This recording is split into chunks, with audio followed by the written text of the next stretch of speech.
Technological change is going to accelerate dramatically. It's one of my key messages for you today.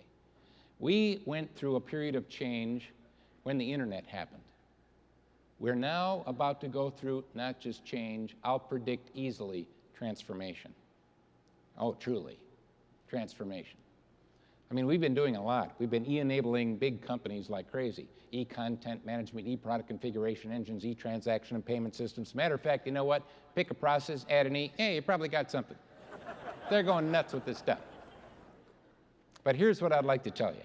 There's what I would call some change accelerators. It's creating the perfect storm of disruption and, by the way, opportunity, if you know about it ahead of time.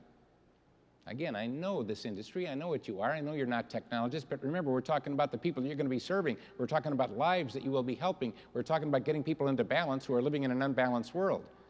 We need to know what they're going through in order to help them. If we can't feel their pain, we can't help them with their pain. You may have heard of Moore's Law. Moore's Law says processing power doubles every 18 months as the price drops in half. It's been true for decades, but you got to understand Moore's Law. Let me give you some insight on it. We're talking about the power of a computer. To go from a 5 megahertz chip to a 500 megahertz chip, how long did that take? The answer, 20 years. 20 years. To go from a 500 megahertz chip to a 1 gigahertz chip took 8 months. And that was several years ago. We're past that now. The point I'm getting at is that in a geometric doubling, the chart doesn't look like this. It looks like that. In other words, here's the 80s, here's the 90s, here's the year 2000, and right now, you know where we are? We're like this. The Sony PlayStation has the computer processing power equivalent to a multi-million-dollar supercomputer 5 short years ago.